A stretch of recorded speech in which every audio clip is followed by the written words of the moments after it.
नमस्कार दोस्तों, आज हम आपके लिए बड़ी ही रोचक कथा लेकर आए हैं जिसमें हम पांडवों के जन्म के बारे में जानेंगे।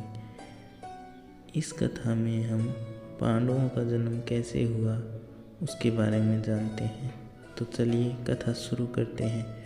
वीडियो में आगे बढ़ने से पहले आप हमारे चैनल को सब्सक्राइब कर लें, जिससे आपको ऐसी ही पौराणिक रोचक कथाएं मिलती रहेंगी।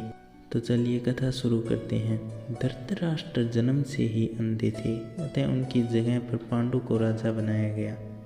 इससे धृतराष्ट्र को सदा अपनी नेत्रहीनता पर क्रोध आता और पांडु से द्वेष भावना होने लगती।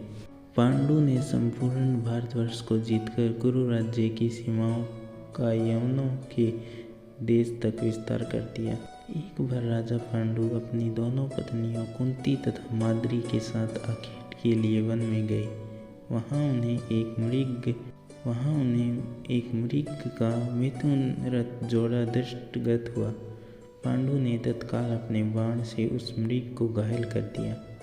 मरते हुए मृग रूपधारी निर्दोष ऋषि ने पांडु को शाप दिया, राजन, तुम्हारे समान क्रूर पुरुष इस संसार में कोई भी नहीं होगा। तूने मुझे मिथुन के समय बाण मारा है, अतः जब कभी भी तुम मिथुन रथ होगा तेरी मृत्यु हो जाएगी।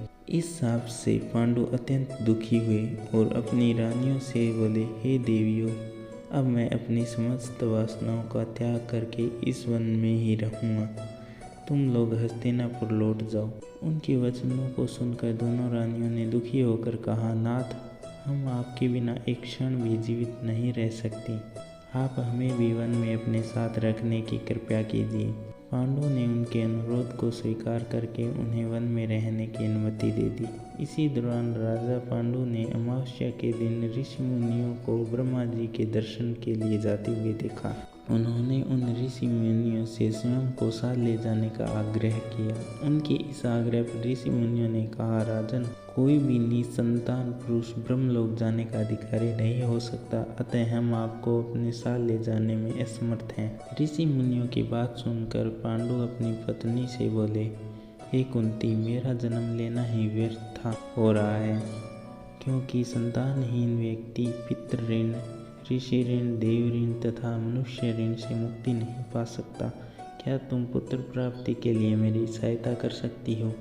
कुंती बोली, हे आर्यपुत्र, दुर्वासा ऋषि ने मुझे ऐसा मंत्र प्रदान किया है जिससे मैं किसी भी देवता का आह्वान करके मनोवांछित वस्तु प्राप्त कर सकती हूँ। आप आज्ञा करें किस देवता को बुलाऊं?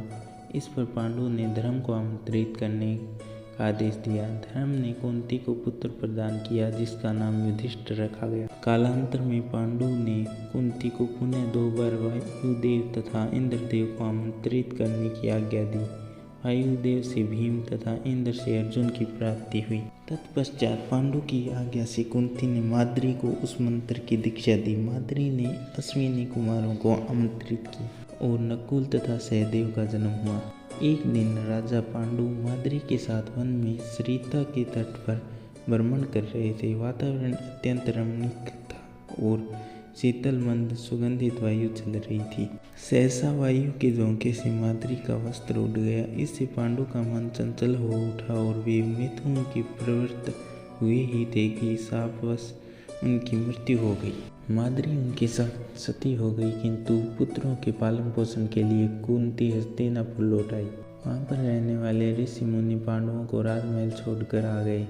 ऋषि मुनि तथा कुंती के कहने पर सभी ने पांडवों को पांडु का पुत्र मान लिया और उनका स्वागत किया। तो दोस्तों, यह थी हमारी आज की कथा। ऐसी ही रोचक कथा जानने के लिए हमारे चैनल को सब्सक्राइब करें तथा वीडियो पसंद आई हो तो लाइक करें, दोस्तों के साथ शेयर करें।